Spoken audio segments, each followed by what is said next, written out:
Hi all, Jacob Austin here, and welcome to episode 147 of the Subcontractors Blueprint, the show where subcontractors will learn how to ensure profitability, improve cash flow, and grow their business. Today's episode is all about the difficult commercial conversation. It builds on last week's episode of how to issue a notice without blowing up your relationship with the contractor. And this week we'll be looking at how to handle those difficult conversations, and we'll frame it around a scenario that everybody's been involved in, a slashed valuation, and trying to defend the money that you feel that you're owed without setting off a nuclear bomb. So, without further ado, let's dig in.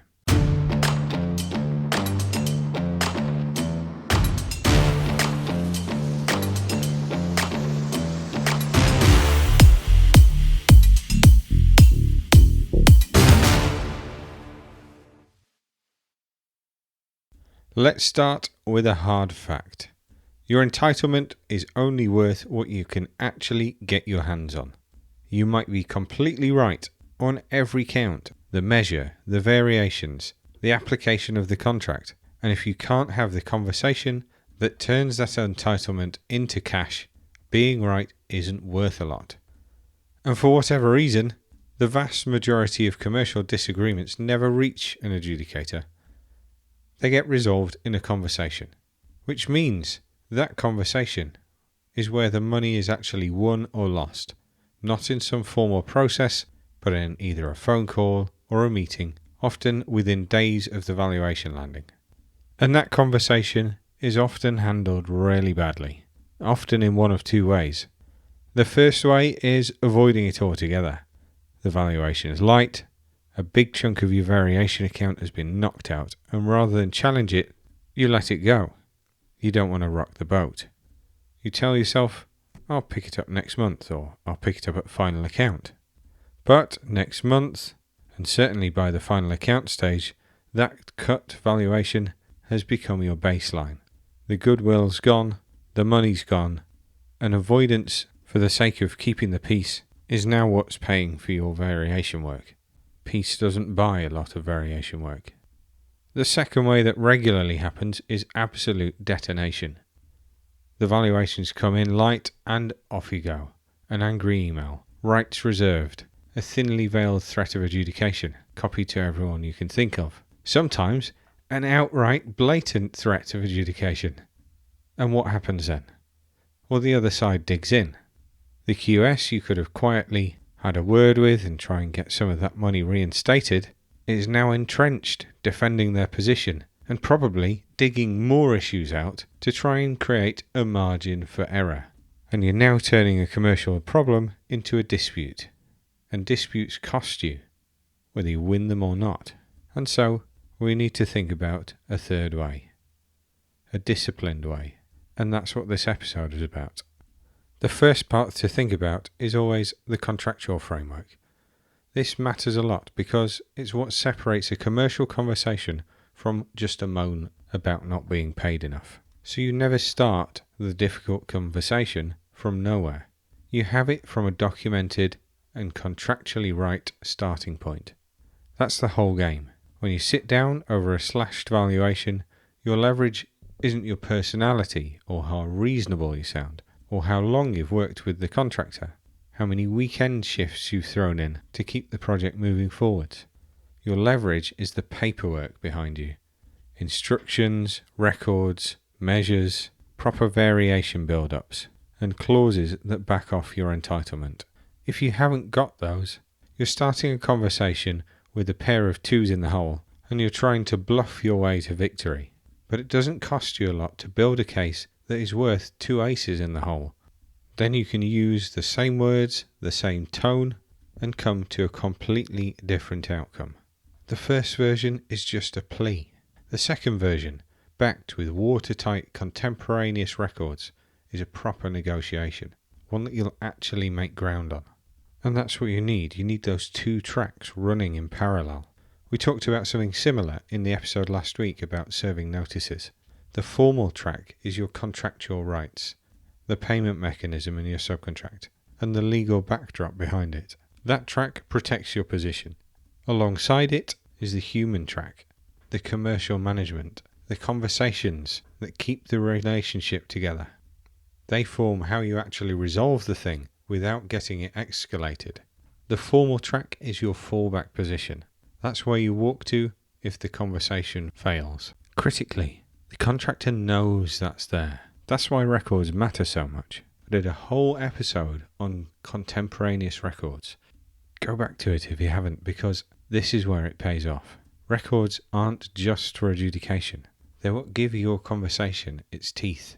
When you can put the instruction, your excavation records, tip tickets, concrete tickets, all on the table, line by line by line, you're not arguing anymore. You're demonstrating. And the person sitting across from you, they know exactly how the evidence would look if it ever went further. Now, I'm not going to go deep on the payment notice mechanics today. We've done that before. So today I'm just going to cover the principle around holding a contractual position and the conversation that converts that into money. Now, it's easy to get caught out. We've already covered two big ways subcontractors lose money on this: saying nothing and letting the contractor's cut stand, or going nuclear and turning it into a dispute. I won't go back over those, but what I want to focus on here is narrower. The ways the conversation itself goes wrong. And even when you've done the right thing and picked up the phone, there are three regular ways that things can go awry. The first of those is being unprepared. You know what you're owed, but you can't prove it cleanly. You've got no instruction to point to, no records lined up, just a real sense that the valuation's wrong, and a sense that something's wrong is very easy to argue with. You get talked in circles. You can't substantiate specific lines, and you end up conceding ground that you shouldn't because you can't back it up in the moment. The second one is folding under pressure. This one's worse because you probably had the goods. You've walked in with the position and the records, and then the contractor's pushed back hard, maybe questioned your competence. Maybe they've made it personal, and rather than hold the line, you've started discounting your position to make the discomfort stop. In this case, your evidence hasn't changed, but your nerve has. The third one is a real regular. It's having the conversation with the wrong person. The QS who's cut your valuation might not have the authority to reinstate it. Instructions flow down from on high. Sometimes you're more comfortable having a conversation with a contracts manager, with a project manager, but they've got no control over the number. Having a flawless conversation with somebody who can't say yes and move the money, move the needle, is going to get you nowhere. So you need to find out who owns the decision and have that conversation with them. Let's make this concrete with a groundworks example. You've got a monthly valuation and it's gone in at 142 grand. Inside that is about 38 grand of variation value. This is for additional excavation because ground conditions weren't what they should have been. You've had to dig and cart off a soft spot. And then because that soft spot coincided with a foundation, you've had to backfill it with stone and concrete with additional reinforcement in line with a bespoke design. The payment notice comes back in and it's 96 grand. The entire variation has been stripped out. Not instructed, included in rates are the comments. There's a couple of other niggles in there that you're not going to worry about. The big ticket item is your 38 grand's worth of variation. But good news is you've got records, a site instruction, and that confirms that you've found a soft spot and that the structural engineer is coming up with a bespoke design that you'll have to work to in due course. You've also got dig records, photographs, notes from a conversation with the structural engineer because your supervisor and one of your lads helped them figure out the magnitude of the problem when they visited site. You've got the revised design. So you think, I'll show him, and he'll fire back an email. We dispute your valuation. We want to be paid for this variation and we don't mind going to the adjudicator to make it happen. And you've copied in the contractor's commercial manager and the project director as well. Now you get the predictable result. The QS who's sent you that notice, Mark, now has his boss watching. He doesn't want to reinstate the money, even if you can convince him that it's the right thing to do. He doesn't want to look like he's got it wrong in front of his management, so he digs in. Now you get to a formal footing. The goodwill's gone, you start playing angry email ping pong, and the money's further away than it was this morning. The better move is you phone Mark. Mark, it's Steve from the groundworkers. I've had your payment notice through. I wanted to talk it through with you directly before either of us puts anything in writing. There's a big gap, 46 grand. Nearly all of it is on the variations, and I think we've hit a snag on the records, really. So let me walk through what I've got so we can agree the principle and we can avoid firing emails back and forth. But Mark pushes back. There's no instruction for the extra dig, Steve, so that's your risk as far as I'm concerned. But Steve holds the line without raising the temperature. I hear you, and if there were no instruction, I'd have to agree with you, but I have got an instruction from Pete. We've confirmed that we'll crack on with it in writing later the same day. I've then got tip tickets, dig records, materials invoices if it matters, for the bits of rebar that we've had to buy. Let me send you the lot this afternoon, and I'll tee it all up line by line so the picture's clear. All I'm asking is that you have a look at the evidence on that item and tell me where you land. If it's there, then I'd expect you to reinstate it. If you genuinely think it isn't, then show me why, and we can talk it through then. Look, I want this job finished and put to bed as much as you do. I'm not trying to create a problem, but I just need the accounts to reflect what's been done and instructed. I'll give you a bit of time to go through the detail, but can we get a call on Thursday when you've had a chance to look through? Notice what Steve's done there. He hasn't mentioned adjudication. He doesn't need to. Mark knows what the records would look like if it goes any further. So he's giving Mark a way to say yes without losing face. He's making it about records rather than you've got this wrong. He's letting the evidence do the arguing so that the door stays open. The moment he's off the phone, he puts it in writing. Further to our conversation, here's the substantiation for the excavation, the change in foundation detail, and the detail build-up. I'll speak to you on Thursday to close it out. The conversation's resolved it, the email's recording it. So let's get into some substance. How do you actually run this conversation from the moment before you dial to the moment after you hang up? And that is the key. It starts before you say a word. The strength of your conversation is the strength of your prep. You need to know your number, the contractual basis for it, have the evidence lined up for every disputed line. And ideally, you want that in an order that you can walk through without fumbling. And in the back of your mind, you have your walkaway, the formal route that you'll take if it doesn't land. You're not going to mention that route, but you need to know it's there. That's what lets you stay calm. That's your fallback position. Someone who knows they've got a fallback position negotiates differently to somebody that doesn't. Next, it's picking up the phone. It's so well documented. Phone conversations, face-to-face meetings, even Teams calls. They're so much more effective than email ping-pong. Email hardens both of your positions. People defend what they've put in writing.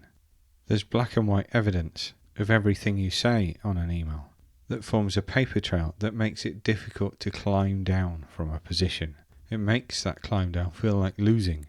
It also is completely void of tone. Things can be misunderstood, taken out of context, read in a different way than you'd convey it over the phone. Whereas the call lets the other side move without an audience. You can write things down afterwards to record what was agreed by all means, but don't do it before. Doing it before starts a fight. The opening and your first few sentences set the temperature for everything that follows it. Don't start with a grievance. Try and open it in a way that frames the problem as a shared interest. So you're naming the gap neutrally. I want to talk through a couple of issues that have arisen. There's a gap on the account that I'd like to work through with you. Opening like that tells them that you're not the enemy. It's framing the problem as something that two of you are going to solve together rather than calling them out and accusing them of getting something wrong. When the pushback comes, listen to it. Don't argue. Arguing is just two people asserting different things at each other. What you want is to turn that into a joint examination of evidence. You might even agree with their principles, but then point to facts that you've got in hand already. You're right. If there's no instruction, that is at my risk. So let's examine whether there was one. Now you've taken the fight out of it and turned it into that shared look for the paperwork. Use questions, not statements. The most powerful question you can ask is what they'd need to see to say yes. What would you need from me to get this reinstated? That flips the situation out of defending a no and into describing a route to yes. And more often than not, you'll already have exactly what they ask for. If it gets personal, if they start questioning your competence or start raising their voice, this is a key point not to match what they're doing. Your calmness, no matter how much biting of the tongue it takes, is exactly what you need to show here. It shows a position of strength.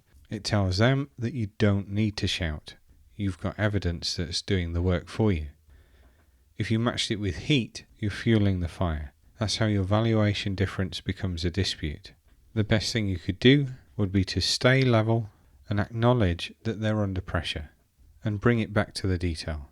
I know you're in a tough place. I know you're getting squeezed on this job too. Let's park that and let's look at the 3 line items. Next, make a specific ask. Don't be vague.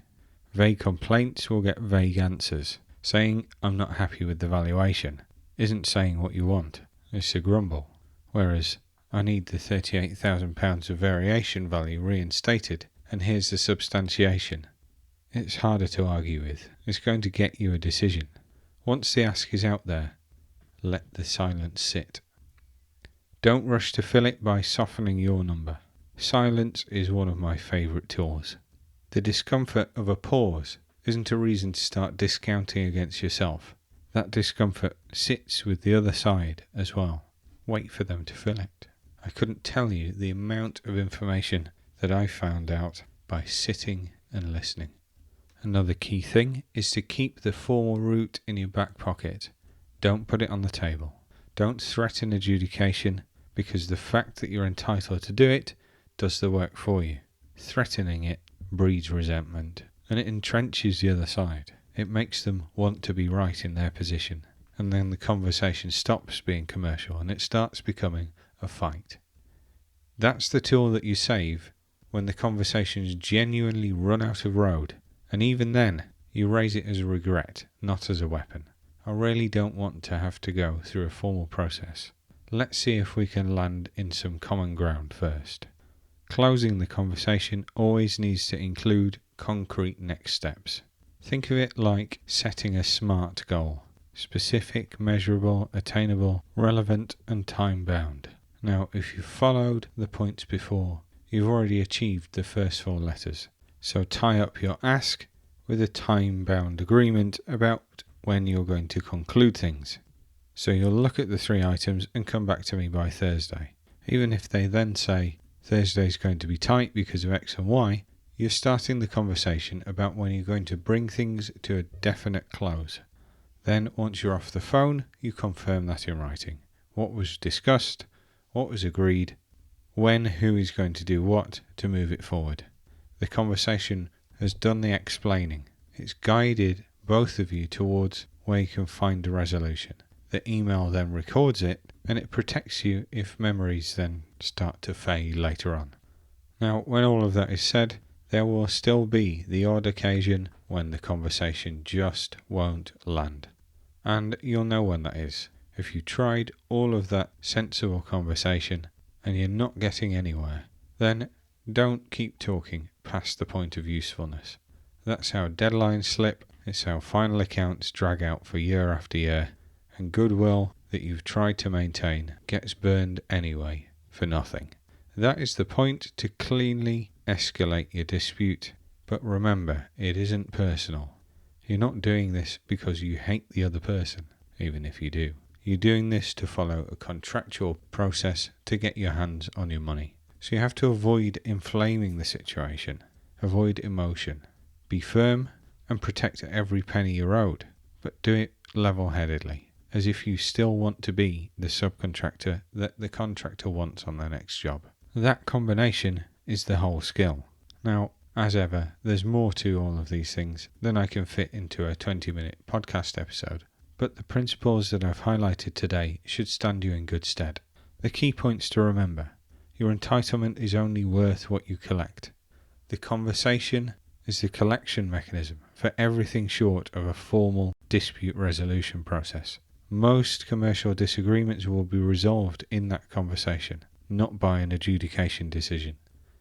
Point number one is always to have that conversation from a documented position. That means records, instructions, clauses, photographs, invoices. A conversation backed by those records is a strong place to negotiate.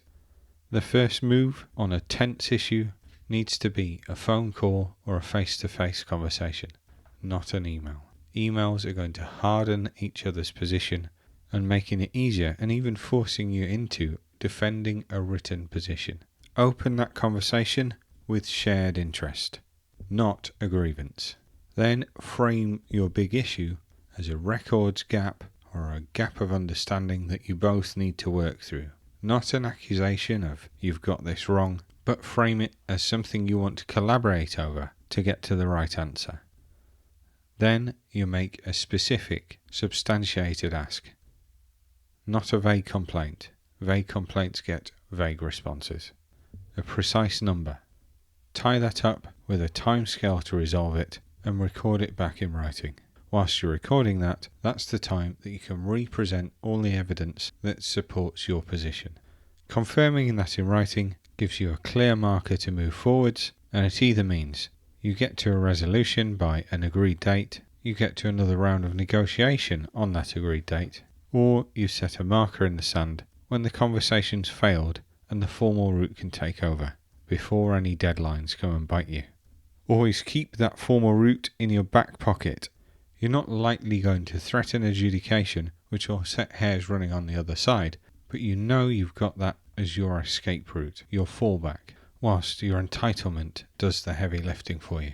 And in a nutshell, that's a sensible framework to handling that difficult conversation that is all too common and all too often handled badly. So I hope that helps.